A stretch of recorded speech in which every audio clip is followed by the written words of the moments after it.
Rudenį ne vien sloga ar kosulys mus kankina.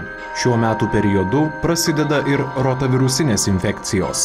Ir kadangi tai yra užkrečiama liga, suvalgyti, jeigu kažkokio maisto, tarkim, ar riebesnio, ar kažkokio senesnio, tai būna irgi panašus simptomai, vėmimas, viduriavimas, ir tie po dienos kitos praeina. Jeigu nepraeina tas viduriavimas, jeigu pakyla temperatūra, kartu gali būti ir tokie kaip neryškus kataro reiškiniai. Tai nedidelė sloga, lyg gerklytę skauda.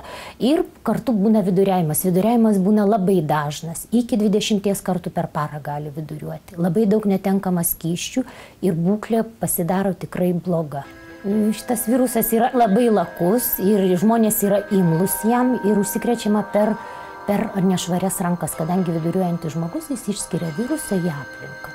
Ir jeigu, sakykime, netinkama higiena, dažnai reikia plauti rankas, kas dažniausiai vaikams yra sudėtinga, jie dar tų įgūdžių neturi, gal nėra sąlygų, per paviršius, vaikų kolektyvuose ypač, darželiuose, per žaislus, per kilimus, jeigu kilimai yra. Visi jie eina į tualetą.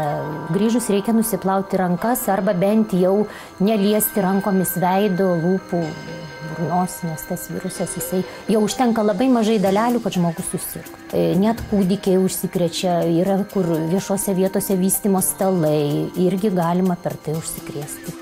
Užkluptas rotavirusinės infekcijos žmogus viduriuoja, taip netekdamas labai daug skysčių, kuriuos būtina atstatyti.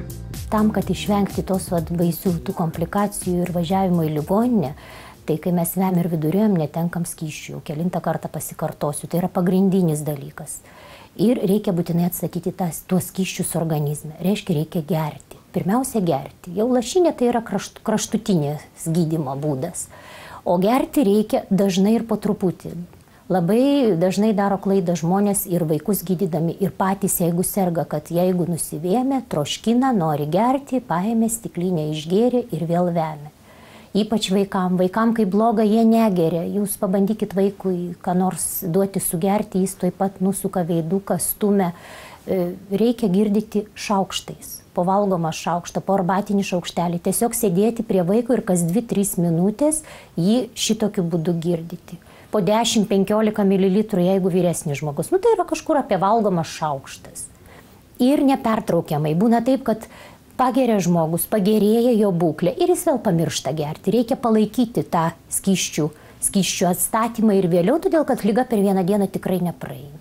Tačiau šitas gėrimas, jisai atstato tik skysčių balansą ir tuos mikroelementus, kurių mes netenkam gerdami ir viduriuodami. Bet viduriavimų skaičiaus tas gėrimas jisai nesumažina. Yra kitos priemonės, pavyzdžiui, yra smegta, toks natūralus produktas iš baltojo molio, išgautas, kuris sustabdo viduriavimą, mažina tų pasituštinimų skaičių ir į save absorbuoja, nes jisai į save sutraukia panašiai kaip anglis ir mikrobus, ir virusus, ir toksinus, kurie organizme būna sergant rotavirusinė liga arba šiaip viduriuojant. Ir žmogaus būklė pagerėja, įsivaizduokite, jeigu reikia 15 kartų nubėgti į tualetą, tai jau 5-7 kartai jau atrodys visai neblogai. Prisiminkite, jog užklupus rotavirusiniams negalavimams, šiandieną vaistininkas jums gali pasiūlyti gamtinės kilmės vaistą smegta, kuris absorbuoja ir neutralizuoja įvairius mikroorganizmus, jų toksinus, virusus, bakterijas ir kitus dirgiklius, stabilizuoja gleivių barjerą, apsaugo ir atstato pažeistą žarnyno gleivinę. Kūdikiams iki 1 metų smegtos reikėtų 2 pakelių per parą, vyresniems vaikams iki 4, suaugusiems iki 6 pakelių per parą.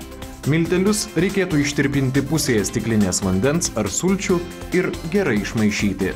Tai išskirtinis ir unikalus gamtos produktas, pasaulyje naudojamas jau daugiau kaip 30 metų ir iki šiol nepakeičiamas visos šeimos vaistas viduriavimo metu. Smegta – tai pirmoji pagalba užklupus viduriavimui, kurią būtina turėti namų vaistinėlėje.